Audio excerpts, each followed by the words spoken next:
Makanya Allah Subhanahu wa taala mengingatkan kita di surah Al-Ma'arij ayat 23. Alladzina hum 'ala salatihim daimun.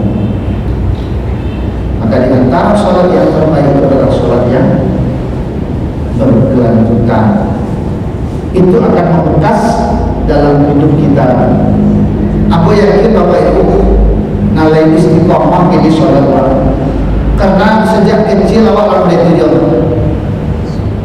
ya nak tahu jasa orang tua jumpa cuy jolini kadang nampak awak karena juga ada kadang lantar harus saja itu aja lebih harus saja kira kan juga jadi banyak dicari sampai lagi. Bersyukur kita Ibu di tempat kita alhamdulillah masih ramai jemaah ya. Di tempat-tempat lain terkadang kita sedih musajid begadang gitu, tapi ternyata jemaahnya sangat sedikit sekali.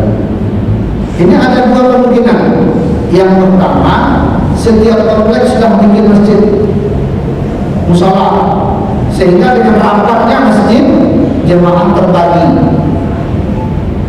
Yang kedua ada kemungkinannya karena memang yang jemaah yang sholat itu saja orang pindah badan bisa itu dia lagi itu dia saja di situ kurang di situ tambah tidak ada tambahan lain. Nah tapi kalau di tempat kita kan banyak musafir.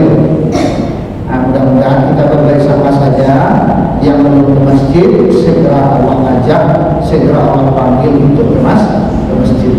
Dari berwanita dari mulai nyetet, remaja, dewasa, sampai tua, sampai mati. Jangan sampai ada mantan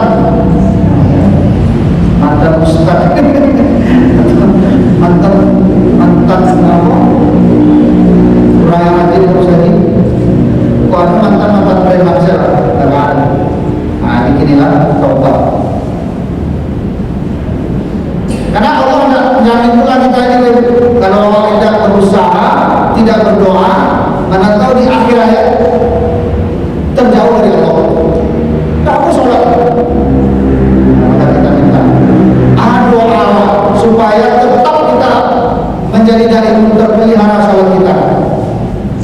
Allahumma a'inni ala dzikrika wa syukrika wa husni ibadatik. Itu Rasulullah setiap hari mengulang-ulanginya, membacanya. Juga engkau ya Allah bantu aku agar terus mengingat wa syukrika dan bersyukur kepada-Nya wa husni ibadatik dan terus memperbaiki ibadah. Doa berikutnya Allahumma inni as'aluka ilman nafi'an wa rizqan thayyiban wa amalan mutaqabbalan. Ya Allah, bantulah aku ya Allah, berilah aku ilmu yang bermanfaat, rezeki yang baik dan amalan yang diterima. Doa berikutnya Allahumma inni as'aluka al-huda wal tuqa wal afaf wal ghina. Ini soal-soal sebenarnya hadis ini. Allahumma inni as'aluka al-huda ya Allah, ya Rahman, beri aku petunjuk hidayah. Jangan sampai dicabut hidayah dari Allah. Wattuqa, ketakwaan, konsisten beribadah. Wal afaf, kemaafan. Wal ghina, dan merasa cukup.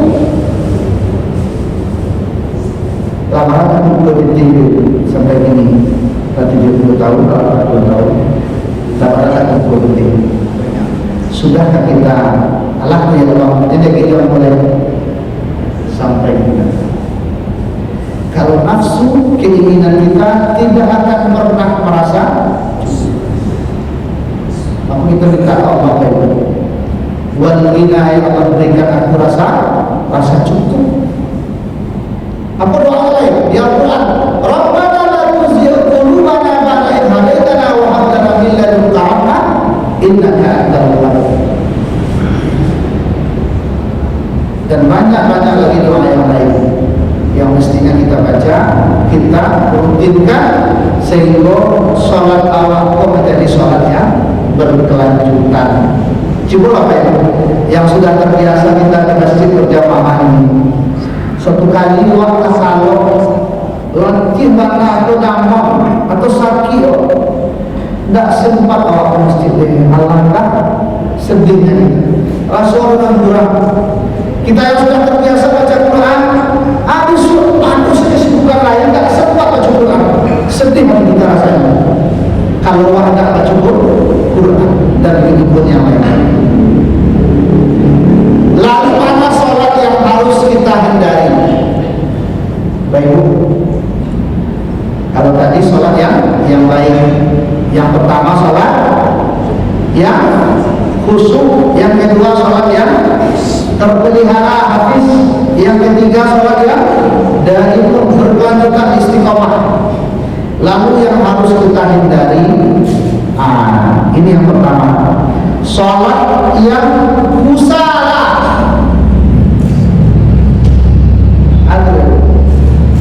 Malih, aduh sholat malih, aduh, imam, jangan panjang mana baca ayat, kok bisa alif lam mim, arubul, imam capek kan saya, kok bisa 2 menit sudah,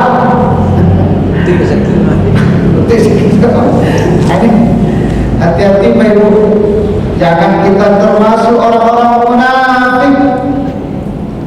Kenapa? Wa idza qamu ila sholati qamu kusala yura'una an-nas. Apabila engkau melihat orang-orang munafik salatnya malih, makanya bagi orang-orang munafik salat isya dan salat subuh sangat berat. Kenapa? Karena di sholat isya itu sudah gelap, tidak banyak nampak terang. Jadi kalau sholat zuhur, sholat asar, sholat maghrib itu jalan aja sholat, nampak terang sholat. Jadi kalau isya, subuh, sudah gelap. Jadi orang-orang munafik tidak mau sholat. Berat bagi orang-orang munafik untuk sholat isya dan sholat subuh. Hati-hati. Kenapa? Di samping ia mengharapkan pengen dilihat yura'unan nas, dia ingin dipuji atas ibadah sholat yang dia lakukan. Hati-hati ya, jangan sampai sholat kita termasuk sholat yang kusala. Di samping ia ingin mengharapkan pujian manusia, wala yadhkuruna Allah illa qalila, dia juga sedikit sekali mengingat Allah, tidak banyak mengingat Allah. Sedangkan sholat yang lain itu karena pas sedang rukuk karena Allah, pas sujud itu karena Allah. Maka dari awal takbiratul ihram sampai salam, bau sholat sekuat tenaga, sekuat kemampuan kita untuk selalu berzikir kepada Allah, ingat kepada Allah. Yang kedua, mana sholat yang mulia itu? Sholat yang sahun, lalai. Alladzina hum an salatihim sahun. Silakan fawaid surat Al-Maun, fawaidul lil musallin. Kalau pun di situ baca ayat tidak mengerti lah, aja waktu awal. Cilaku orang salat. Salat sih cilaku mereka salat. Tidak salat selama itu. Maka di sana saya kalau jadi imam saya nak berhenti di sana. Fawaidul lil musallin alladzi. Dalam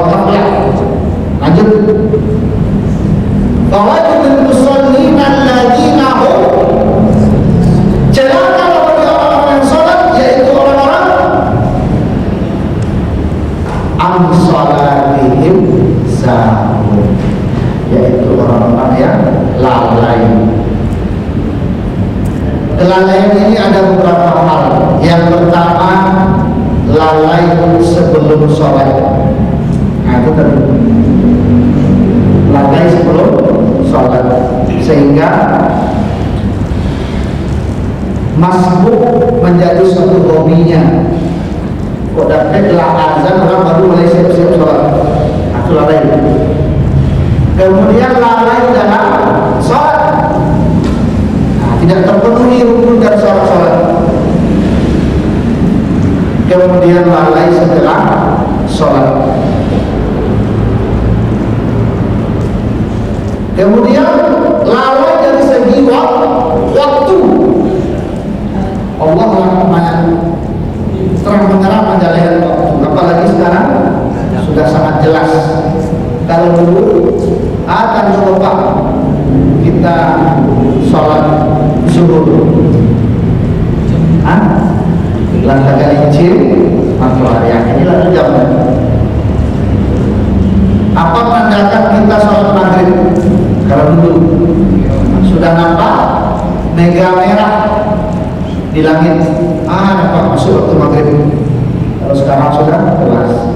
Oleh karena itu Pak Ibu, ya bagaimanapun sesibuk apapun kita, jangan sampai kita lalai terhadap waktu.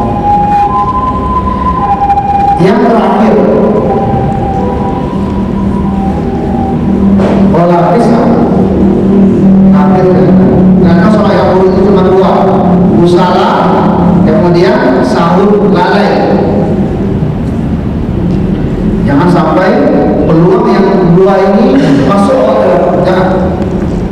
Sebab nanti kita akan merugi seandainya Bapak Ibu kita tidak memperhatikan hal tersebut. Berikutnya, hal yang penting lagi adalah hal-hal yang hanya sifatnya tambah-tambahan. Ternyata tambahan-tambahan itu tidak ada dasarnya. Masih melihat Bapak Ibu boleh tunang salam. Assalamualaikum warahmatullahi. Assalamualaikum warahmatullahi. Kok angkat kali salam itu apa masih lihat? Assalamualaikum.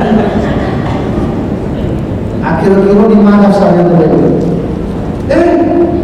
Ustaz, kalau membuka tangan kanan, itu membuka putusan hukum. Buka dalam hukum. Oleh karena itu Pak Ibu, sudah pun masih ada terlihat di antara jemaah kita atau yang lainnya, ya, sudah salam, lamba doa, lamba zikir, lah sholat sunat, nyokap pailen, ada yang itu lagi atau pailen, adi marpe itu Ibu. Ada tak dasarnya itu? Kalau ada orang Syiah nyalataan martuwa, dilantaan martuwa mungkin masih harapannya ada empat. Nyalataan martuwa. Jadi itu yang suci ya. Masih diharapkan tak suci dan masih akal. Masih diharapkan tak suci. Lihat lebar itu yang sujud. Apa itu kata masih akal menyesatkan dulu. Gimana? Hal-hal yang lain ada masuk yang sujud tadi bantu anak main kuliah, ada tercacat. Padahal di antara rukun sujud itu adalah pertama kening dan hidung, kemudian dua telapak tangan, kemudian dua lutut, kemudian dua ibu jari, uswah tagaan, karena untuk kesehatan juga. Sehingga semua kuku ini menghadap kiblat. Ya, perhatikan. Dan Rasulullah sangat membenci orang sujudnya seperti maaf. Lalu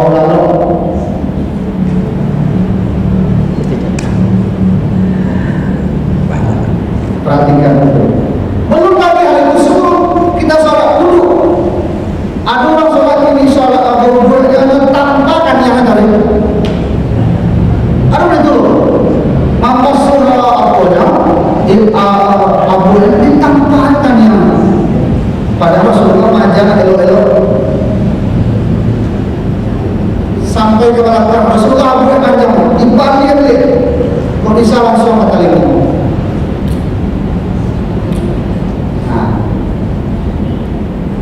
Minimal tidak ada rambut. Minimal sekali tidak ada rambut. Kalau tak, oleh karena itu kita perhatikan betul, kita perhatikan betul hal-hal yang kecil. Makanya dulu kita harus, alhamdulillah kita punya peran. Ya, awak di kampung-kampung banyak, aku ditanya sih betul. Apa cara ini?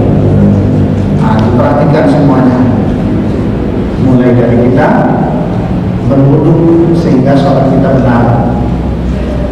Wa idza ya ayyuhalladzina amanu idza qumtum ila shalah, di surah Al-Maidah ayat 6. Fagsilu wujuhakum, maka basuhlah wajahmu. Mana yang wajah?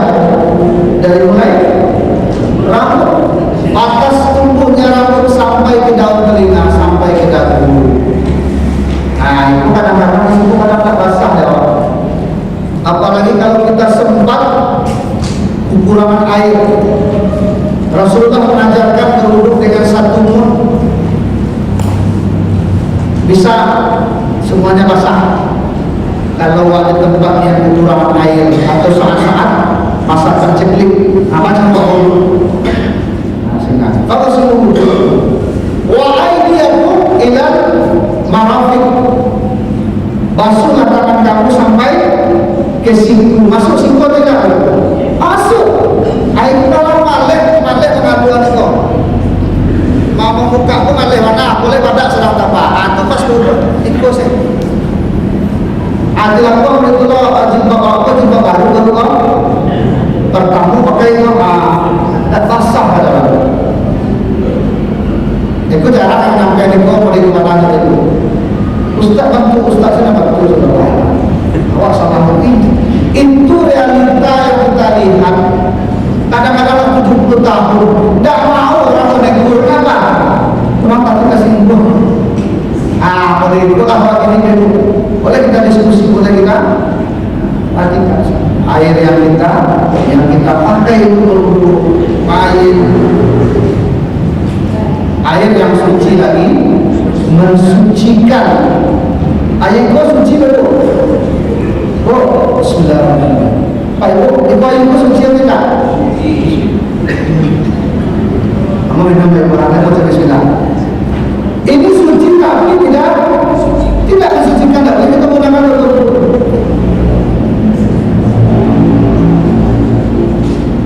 Nah, perhatikan air sumur.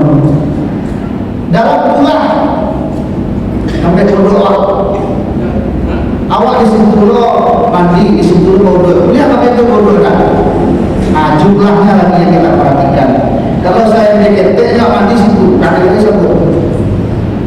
Sehingga kita pastikan kerana itu, kemudian jumlahnya cukup. Atau kita duduk sapu. Kamar mandi situ, WC situ, boleh tak?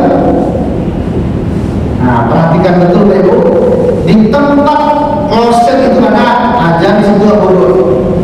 Tapi yang sebelahnya dibolehkan. Nah, dia yang dilarang itu di tempat awal dulu ruang tua, itu dilarang. Tapi di sebelahnya dibolehkan. Sehingga betul-betul. Waqsahu bi ru'usikum, dan sapulah kepala, bukan sapu rambut. Ini bagi kita yang tidak tahu rambut di mana. Ada kepala biru usiku, dan sapulah kepala. Wa arjulakum ila ka'bain, dan kakimu sampai mata kaki. Kalau kita lebihkan sampai ke betis, alhamdulillah Allah lebihkan dua. Jadi sehingga kita betul-betul merapikan tempat sholat. Sudah wudhu betul, kemudian tempat sholat yang kita tempati. Nah, baru kita kunyah-kunyah arti bacaan sholat tadi. Sehingga orang yang sholat itu menikmati suatu bisa. Demikian saja, mudah-mudahan ya sekali air laut bisa cucikan air laut. Air laut termasuk air suci dan mensucikan. Kemudian air sungai juga termasuk air yang suci lagi mensucikan. Air sumur yang ketiga air itu tak tangan saja, tak pelahap. Nah, kurang hati-hati. Ada sampai kita pergunakan untuk berwudu, kecuali jumlahnya sangat banyak. Mudah-mudahan berapa wudu kita wudu yang diinginkan oleh Allah dan Rasulnya, sholat kita sholat yang diinginkan oleh Allah dan Rasulnya, sehingga mudah-mudahan ibadah sholat ini menyelamatkan kita dari dunia sampai kira-kira. Mohon maaf dan terima kasih. Subhanallah wa bihamdihi asyhadu an la ilaha illa anta astaghfiruka wa atubu ilaik. Wassalamualaikum.